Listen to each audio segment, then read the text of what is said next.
Terima kasih Anda masih bersama kami. Bagi Anda yang baru saja bergabung, kami hadirkan kembali 3 berita utama hari ini. Pelaku pembunuhan siswi Paskibra SMA di Kabupaten Mandailing Natal ditangkap.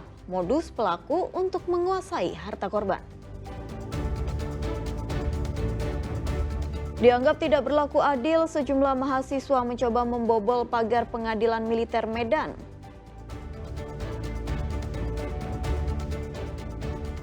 Seekor ular sanca ditemukan bersembunyi di lapak pedagang kaki lima. Evakuasi berlangsung dramatis.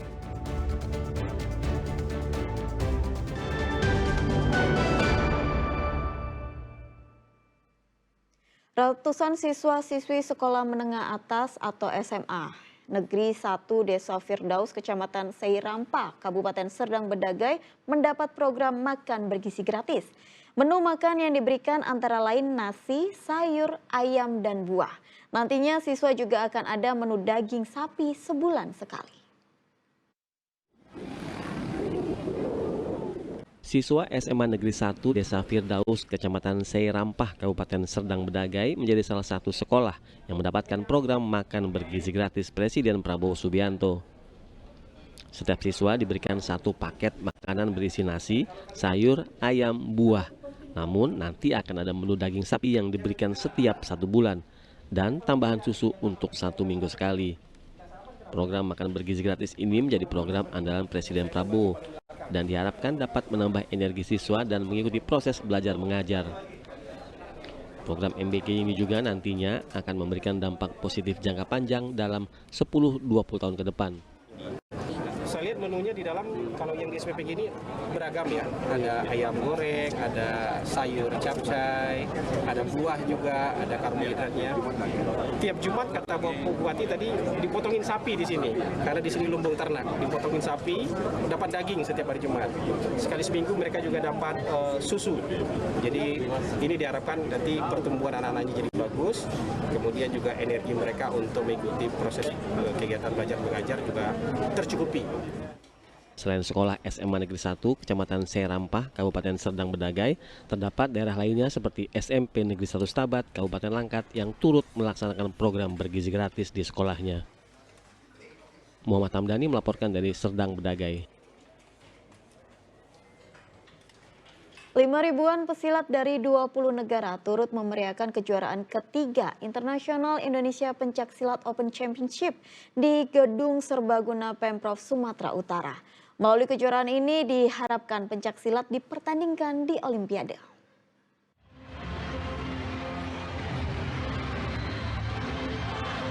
Setelah sempat dilaksanakan 2 kali berturut-turut di kota Jakarta, kejuaraan ketiga Internasional Indonesia Pencaksilat Open Championship tahun 2025 kali ini digelar di kota Medan.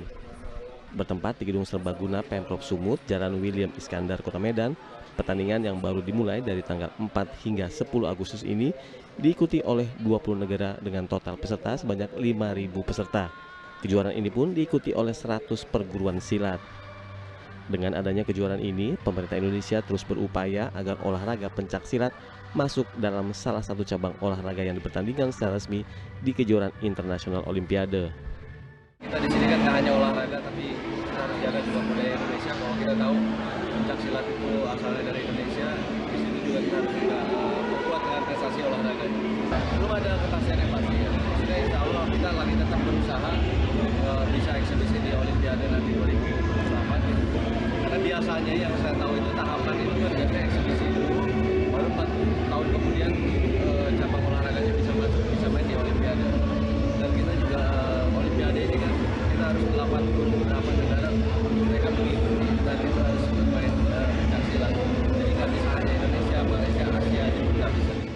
Diharapkan kejuaraan ini juga menghasilkan bibit-bibit berkualitas dari cabang olahraga pencaksilat dan bisa membawa olahraga ini ke dunia internasional. Muhammad Hamdani melaporkan dari Medan.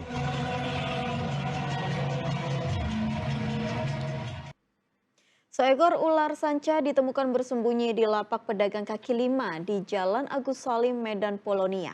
Ular terjepit di bawah lapak kontainer sehingga evakuasi dilakukan sangat hati-hati, takut merusak bangunan lapak. Jangan kasihin bang, om, jangan, nggak boleh gitu om. Ini dia si ular sanca yang sempat sulit dievakuasi. Panjangnya sekitar 3 meter dan pertama kali dilihat oleh seorang pelanggan warung di dekat pos Satlantas Polrestabes Medan. Warga pun langsung lapor ke Damkar Medan. Namun saat akan dievakuasi, ular itu terjebak di lapak kontainer. Evakuasi pun gagal karena khawatir bisa merusak lapak. Semalaman di bawah lapak, reptil buas itu tak kunjung keluar. Para pemilik warung sekitar lapak kian khawatir mengingat lokasi terjebak ular hanya berjarak belasan meter dari areal sekolah. Dengan alat seadanya, warga akhirnya berupaya menangkap ular. Galah kayu disiapkan untuk memaksa ular itu keluar. Ular Dedi. Aku mati, biarkan aja. Berkali-kali warga mencoba, sang ular malah makin kuat membelit besi lapak. Bahkan makin agresif, meski sebagian tubuhnya mulai terluka kena gesekan besi sek. Setelah 2 jam berjibaku, sanca sepanjang 3 meter itu akhirnya menyerah. Warga berhasil menarik keluar dari bawah lapak. Tadi saya colok-colok, rupanya kok kenyal. Tapi saya pastikan masih ada dia di dalam. Sampai saat ini masih 1 ekor. Udah bisa dikeluarin ya Bang? Udah baru aja kami keluarin. Karena bantuan kawan-kawan sampai mendongkrak kontainer itu tempat jualan. Alhamdulillah udah bisa kami amankan lah. Bang, ini sering ya Bang kejadian kayak gini di sini? Ya sebenarnya nggak sering sih, tapi kalau biawak banyak. Jenis yang lain biawak itu banyak, besar-besar lagi udah bisa dibilang udah beranak.